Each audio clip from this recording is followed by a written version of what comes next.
নমস্কার, আমার বাংলা নিয়ে আমি অয়ন। সন্ধ্যে 7টায় ব্রেকলেস আমার বাংলা। এই মুহূর্তের অন্যতম বড় খবর, নিট অনিয়ম এ রাজ্যেও, এবং এ রাজ্যে হাইকোর্টের নিশানায় এনটিএ।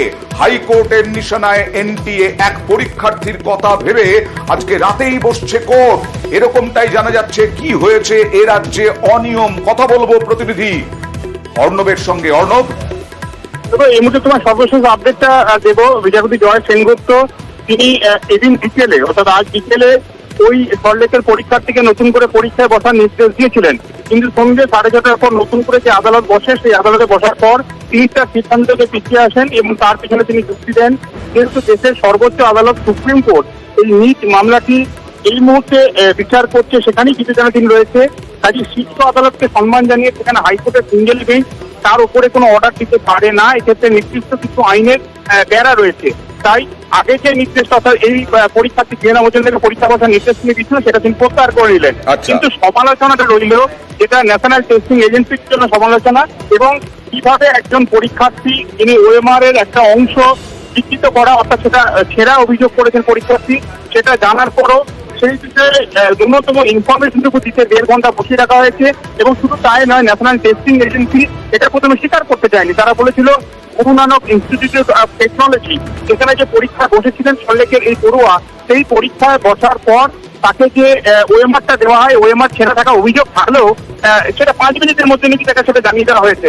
কিন্তু আজকে সিসিটিভি ফুটেজ ফলো করেন, এই সিসিটিভি ফুটেজ অর্থাৎ এই পানিহাটি পরীক্ষা কেন্দ্রে, সেখানে দেখা যায় এই নিট পরীক্ষার্থী জিএনা মজুমদার তিনি প্রায় 50 মিনিট বা তারও বেশি সময় ধরে তিনি এখানে বসেছিলেন কোন রকম পরীক্ষা না দিয়ে। এখানেই বিচারপতি প্রশ্ন, একটা এরকম একটা বড় পরীক্ষা, সেই বড় পরীক্ষার ক্ষেত্রে এনটিএর এই যে ঘন্টা ধরে একটা সময় নষ্ট হলো পরীক্ষার্থী, এবং তিনি পরীক্ষা বসার তিনি তার অবজেক্টিভ যেটা পরীক্ষায় বসার জন্য তিনি 1.5 ঘন্টা সময় কম পেলেন, সেটা নিয়ে চিঠিকাপাটি হলো। এবং কলকাতা হাইকোর্টে এর আগে এক আদালত নির্দেশ দিয়েছিল, এই ক্ষেত্রে এনটিএর সর্বোচ্চ যারা কমিটি রয়েছে, কর্তৃপক্ষ রয়েছে, তারা বিষয়টি বিবেচনা করে এই তার জন্য কোনো বেঞ্চমার্ক বা তার জন্য কোনো সুমারিত কিছু দেওয়ার ব্যবস্থা করবে, সেটা কেন করা হলো না। এবং এনটিএর এই তুলে ধরা মনোভাব এবং এই বিষয়টাতে কিন্তু হাইকোর্ট যথেষ্ট সমালোচনা করেছে এনটিএর। যদিও সুপ্রিম কোর্টে যেহেতু মামলাটা বিচারাধীন রয়েছে, তাই এই মুহূর্তে কলকাতা হাইকোর্ট এই জিএনা মজুমদারকে নতুন করে রবিবার যে পরীক্ষা হবে, 1563 জন দেশ জুড়ে পরীক্ষা দেবে, নিজের যে একাধিক গণ্ডগোল বা অনিয়মের জেরে, সেখানে তিনি এখন সুযোগ পাচ্ছেন না। এখন দেখার এই পরীক্ষার্থী নির্দেশকে চ্যালেঞ্জ করে সুপ্রিম কোর্টে সরাসরি যায় কিনা। একটু গুছিয়ে বলি নিউজ 18 বাংলা দর্শকদের জন্য, যে কিছুক্ষণ আগে পরীক্ষার্থীকে কোনো গ্রেস মার্ক না দেওয়ার অভিযোগ করেছিলেন বিচারপতি। নতুন করে পরীক্ষা দেওয়ার সুযোগ নয় কেন প্রশ্ন তুলেছিলেন বিচারপতি, এবং তারপরে বিশেষ আদালত বসিয়েছিলেন। যদিও সেখানে বিচারপতি জয় সেনগুপ্ত বলেছেন পর্যবেক্ষণ, যে সুপ্রিম কোর্টের যেহেতু নির্দেশ রয়েছে, সুপ্রিম কোর্টের নির্দেশকে সম্মান জানিয়ে তার বক্তব্য যে না, নতুন করে পরীক্ষায় বসার বিষয়টি নয়, সুপ্রিম কোর্টে বিচারাধীন, তাই নতুন করে পরীক্ষায় বসার নির্দেশ দিলেন না বিচারপতি। ফিওনা মজুমদারকে নতুন করে পরীক্ষায় বসার নির্দেশ দিয়েছিলেন। সন্ধ্যে 6:30টার পর ফের কোর্ট বসে, শুনানি শেষে পরীক্ষায় বসার নির্দেশ প্রত্যাহার করে নেন বিচারপতি জয় সেনগুপ্ত। কিন্তু এনটিএর প্রতি তীব্র সমালোচনা রইল বিচারপতির। আর আজকে নিউজ 18 বাংলার একটি বিশেষ অনুষ্ঠান ছিল। সেই অনুষ্ঠানে সারা দেশ যখন নিট নিয়ে তোলপাড়, তখন ব্রাত্য বসু দাবি করলেন যে রাজ্যের হাতেই মেডিকেল পরীক্ষা ফিরিয়ে দেওয়া হোক। কি বললেন শিক্ষামন্ত্রী, দেখুন। এই ডাক্তারি পরীক্ষায় এটা একটা নিট এমন একটা কেন্দ্রীয় পরীক্ষা, কেন্দ্র সরকার নেয় যেটা, এটা কিন্তু বরাবর কেন্দ্রীয় সরকার নিত না। এখানে অনেকেই জানেন আপনারা, এটা আগে রাজ্যই নিত। 2013 সালে ইউপিএ 2 গভর্নমেন্ট এটার এই প্রস্তাবনাটা মানে একটা খসড়া আকারে নিয়ে আসে। মাননীয় মমতা বন্দ্যোপাধ্যায় তিনি আরো বেশ কিছু রাজ্যের মতো পশ্চিমবঙ্গ এর তীব্র বিরোধিতা করে, এবং মমতাদি একথা বলেন যে রাজ্যের হাত থেকে পরীক্ষা আমরা কেন্দ্রের হাতে যেতে দেব না। বেশ কিছু রাজ্য প্রতিবাদ করে, তার মধ্যে অগ্রগণ্য রাজ্য তামিলনাড়ু, পশ্চিমবঙ্গ বা কর্ণাটকের মতো বা কেরালের মতো যে রাজ্য প্রতিবাদ করেছিল তার নাম হচ্ছে গুজরাট, যে নিট পরীক্ষা রাজ্যের হাতেই থাকতে হবে। এবং তৎকালীন যিনি গুজরাটের মুখ্যমন্ত্রী ছিলেন, যিনি আর 1 বছর পর, তার 1 বছর পরে দেশের প্রধানমন্ত্রী হলেন, তার আমলেই যখন রাজ্য যখন প্রতিবাদ করেছিল, কেন্দ্র তার থেকে ঘুরে যায় তার আমলে, এবং 2017 সাল থেকে মোটামুটি ভাবে নিট পরীক্ষা কেন্দ্রের হাতে চলে। তার একটা বিষময় ফল আপনারা এখন দেখতে পাচ্ছেন বাংলা এবং বাঙালি বা প্রাদেশিক যে ডাক্তার, যে মেধার সঙ্গে তঞ্চকতা করা হচ্ছে, মেধাকে বঞ্চনা করা হচ্ছে, মেধাকে পিছিয়ে দেওয়া হচ্ছে। আর নিটে দুর্নীতিতে তেজস্বী যাদবের দিকে অভিযোগের আঙুল তুলছে বিজেপি। যখন তেজস্বী যাদবের অভিযোগ, বিজেপি যখনই ক্ষমতায় থাকে তখনই পেপার লিক হয়। जहां भी बीजेपी शासित राज्य हैं, चाहे बिहार हो, गुजरात हो या हरियाणा हो, इन तीनों जगह जो है पेपर लीक हुआ है। पूरा इंडिया अलायंस जो है इस मुद्दे पर एक साथ है। राज्य में सरकार उनकी, केंद्र में सरकार उनकी, जांच एजेंसियां उनकी, जो किंगपिंग जो है पेपर लीक के, उन लोगों से इशू को डाइवर्ट करना चाहते हैं। जो अमित आनंद है, जो आपका नीतीश कुमार है, इनको क्यों बचाना चाहते हैं? मेरा नाम घसीटना चाहते हैं, मेरे पीए का घसीटना चाहते हैं। इससे कोई फायदा होने वाला नहीं है। जब जब बीजेपी सत्ता में आती है तब तब पेपर लीक होता है। जब से आए हैं प्रधानमंत्री, कुछ ना कुछ गड़बड़ हो ही रहा है और प्रधानमंत्री जी हर मामले में चुप्पी साधे हुए। আমার সঙ্গে আছেন বিজেপি সাংসদ শ্রমিক ভট্টাচার্য। শ্রমিক বাবু, আপনি শুনলেন তেজস্বী যাদবের কথা, কিন্তু ব্রাত্য বসু বলেছেন 2013 সালে যখন নিট পরীক্ষা কেন্দ্রের অধীনে আনার চেষ্টা হয় তখন প্রথম আপত্তি করেছিল বাংলা এবং গুজরাতের তৎকালীন মুখ্যমন্ত্রী নরেন্দ্র মোদী। আবার বাংলায় ফিরিয়ে আনা বা রাজ্যের হাতে ফিরিয়ে আনার দাবি জানালেন শিক্ষামন্ত্রী ব্রাত্য বসু।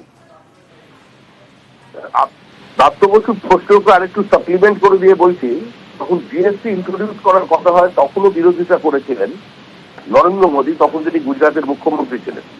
কারণ যে ফরম্যাটে জিএসটি নিয়ে যাওয়া আসা হচ্ছিল তাতে রাজ্যের স্বার্থ ক্ষুণ্ণ হবে, এ কারণে একজন মুখ্যমন্ত্রী হিসেবে তিনি তার বিরোধিতা করেছিলেন। পরবর্তীকালে অন্য ফরম্যাটে গিয়ে এখন কে বলছেন ব্রাত্য বসু। সরকারের নাম কি? তৃণমূল কংগ্রেস। শিক্ষামন্ত্রী কোথায়? জেলে। শিক্ষামন্ত্রীর বান্ধবী কোথায়? জেলে। বিভিন্ন আধিকারিকরা কোথায়? জেলে। অধিকাংশ তাদের লোকজন এখন বেলে। কে বলছেন? তেজস্বী যাদব, যিনি গরু মোষের খাবার পর্যন্ত খেয়ে ফেলে যার বাবা এখন বেলে আছেন, এবং সম্ভবত তিনিও কিছুদিনের মধ্যে তাকে বেলের জন্য সুপ্রিম কোর্টের দ্বারস্থ হতে হবে, কারণ এই প্রশ্ন লিকের সঙ্গে প্রত্যক্ষ বা পরোক্ষভাবে তার নাম জড়িয়ে গেছে। ধন্যবাদ।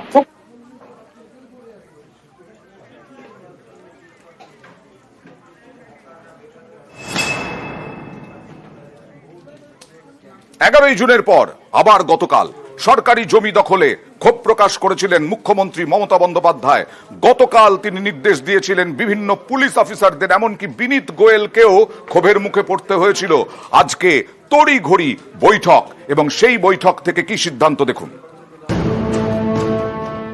রাজ্যের বিভিন্ন প্রান্তে সরকারি জমি দখলের অভিযোগ, এসব রুখতে কড়া মুখ্যমন্ত্রী। বৃহস্পতিবার নবান্নে প্রশাসনিক বৈঠক করেন মমতা বন্দ্যোপাধ্যায়। জেলা শাসক, সচিব এবং রাজ্যের পুলিশ কর্তাদের নিয়ে এই বৈঠকে সরকারি জমি দখল নিয়ে ক্ষোভ প্রকাশ করেন মুখ্যমন্ত্রী। কলকাতার পুলিশ কমিশনার বিনীত গোয়েলের সমালোচনা করে মমতা বন্দ্যোপাধ্যায় বলেন, কলকাতায় কেন সরকারি জমি দখল হচ্ছে? বিনীত, তুমি কিন্তু দেখছো না। বৃহস্পতিবার মুখ্যমন্ত্রীর কড়া বার্তা, তারপরেই শুরু তৎপরতা। রাজ্যের সমস্ত পুলিশ কমিশনার এবং পুলিশ সুপারদের নিয়ে শুক্রবার বৈঠক করেন এডিজি আইন শৃঙ্খলা মনোজ ভার্মা। ভবানী ভবনের বৈঠকে তিনি নির্দেশ দেন, সরকারি জমি জবরদখলের অভিযোগ পেলে সঙ্গে সঙ্গে পদক্ষেপ করতে হবে, কোনোভাবেই দেরি করা চলবে না। অনেক জায়গাতেই অভিযোগ উঠছে, কিন্তু পুলিশ বসে থাকছে কেন? সরকারি জমি জবরদখল রুখতে স্থানীয়দের সহযোগিতা নিয়ে পুলিশকে কাজ করতে হবে।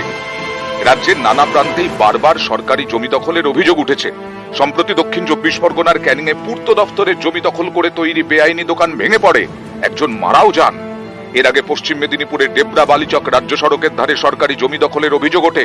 এবার সরকারি জমি জবরদখল রুখতে কড়া অবস্থান মুখ্যমন্ত্রীর। জমি আন্দোলন থেকে মমতা বন্দ্যোপাধ্যায় রাজনৈতিক উত্থান। 2011-এ মুখ্যমন্ত্রী হয়েই মমতা বন্দ্যোপাধ্যায় স্পষ্ট করে দেন, জোর করে কারো জমি নেওয়া যাবে না। এখন তিনি সরকারি জমি দখল রুখতে কড়া। গত 11 জুন প্রশাসনিক বৈঠক করেন মুখ্যমন্ত্রী। এই বৈঠকেই সরকারি জমি দখল নিয়ে ক্ষোভ প্রকাশ করেন মমতা বন্দ্যোপাধ্যায়। সাফ জানিয়ে দেন, সরকারি জমিতে কোন রকম দখলদারি চলবে না, প্রশাসনিক আধিকারিকদের ঠিক করে কাজ করতে হবে। সরকারি জমি দখল করলে ঘাড় ধাক্কা দিয়ে বের করে দেওয়ারও হুঁশিয়ারি দেন মুখ্যমন্ত্রী। রাজপুর সোনারপুরের ওখানে কিছু জমি আমাদের ওয়েটল্যান্ড 108-এর পেছনে, এইগুলোকে এনক্রোচ হয়ে যাচ্ছে, এগুলোকে আনঅথরাইজ কনস্ট্রাকশন হয়ে যাচ্ছে। আমরা যখন খবর পাচ্ছি তখন ভাঙছি, কিন্তু এই জমিগুলো অ্যাকচুয়ালি হচ্ছে এনভায়রনমেন্ট মিনিস্ট্রির আন্ডারে। এগুলো প্রশাসনকে, এনভায়রনমেন্টকে এবং পুলিশকে এটার দায়িত্ব নিয়ে দেখতে হবে। কেএমডি এর জমি আমরা মোটামুটি সব উদ্ধার করে নিয়েছি, পুনরুদ্ধার করে নিয়েছি, সব জমি মিউটেশন হয়ে গেছে। 11 জুনের বৈঠকের নির্দেশ মেনে কতটা কাজ হয়েছে তা খতিয়ে দেখতে 20 তারিখ ফের বৈঠক করেন মুখ্যমন্ত্রী। বৃহস্পতিবারের এই রিভিউ মিটিংয়ে সরকারি জমি জবরদখল রুখতে পুলিশকে কড়া বার্তা দেন মমতা বন্দ্যোপাধ্যায়। মুখ্যমন্ত্রীর কড়া বার্তার পর এবার জমি জবরদখল নিয়ে কার্যত জিরো টলারেন্স নিল রাজ্য পুলিশ। অভিযোগ পেলেই সঙ্গে সঙ্গেই অ্যাকশন নিতে হবে। শুক্রবারের রাজ্য পুলিশের শীর্ষ পর্যায়ের বৈঠকে এমনটাই নির্দেশ দেওয়া হলো জেলা জুড়ে পুলিশের এসপি ও সিপিদের। ক্যামেরায় কুণাল চৌধুরীর সঙ্গে সোমরাজ বন্দ্যোপাধ্যায়, নিউজ 18 বাংলা, কলকাতা। আর এই বৈঠকের পরেই মুখ্যমন্ত্রীর নির্দেশের পরেই পূর্ব মেদিনীপুরে জেলা শাসকের অফিস সংলগ্ন সমস্ত